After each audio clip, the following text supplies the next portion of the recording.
Hi friends, మా వారు ఇలా చందమామ బెడ్స్లు తీసుకొచ్చిండు. ఇలా ఒలుచుకున్నాక శుభ్రం చేసుకొని ఇలా రుద్దుకోవాలి. ఇలా రుద్దుకున్న చేపలు 2-3 సార్లు కడుక్కొని తీసేయాలి. ఇట్లా అన్నీ శుభ్రం కడుక్కొని చేపల భగవాన్లో వేసుకోవాలి. ఇట్లా తెల్లగా వచ్చేటట్టు కడుక్కోవాలి. చేపలు వాటర్ అంతా మంచిగా కడిగేసి ఇంకా వేసుకోవాలి. ఇట్లా ఇంత చింతపండు నానేసుకోవాలి. ఇది శుభ్రంగా వాటర్ పోసి కడిగేయాలి. ఇలా నీళ్ళు పోసుకొని నానబెట్టుకోవాలి. ఇలాంటి పెద్ద సైజు 2 ఉల్లిగడ్డలు వేసుకోవాలి. పోసుకొని ఈ సైజు ముక్కలు పసుపు వేసుకోవాలి.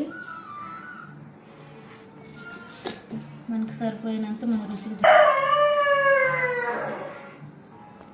తక్కువ తినే వాళ్ళు తక్కువ వేసుకోవాలి. ఎక్కువ కావాలనుకున్న వాళ్ళు నీసు కాబట్టి కొంచెం ఎక్కువ వేసుకున్నా పర్వాలేదు.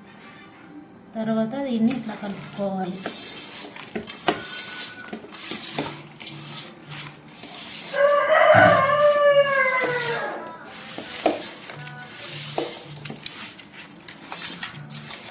తర్వాత ఆయిల్ పోసుకోవాలి.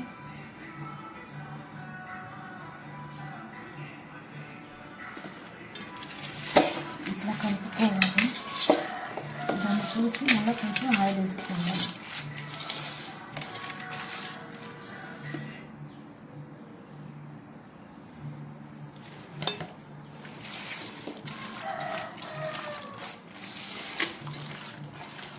ఇట్లా కలిపి ఒక 5 నిమిషాలు పక్కకు పెట్టుకోవాలి. చింతపండు నానిందాక చింతపండు పిసుక్కొని రసం పోయాలి. అవి మునిగే వరకు పోయాలి. చేపలు మునిగేంత వరకు పోసుకోవాలి పులుసు, చింతపండు పులుసు. ఇంత సరిపోయమని పులుసు పోసుకోవాలి. ఇది పొయ్యి మీద పెట్టుకోవాలి. ఇప్పుడైతే ఇలా పొయ్యి మీద పెట్టుకోవాలి.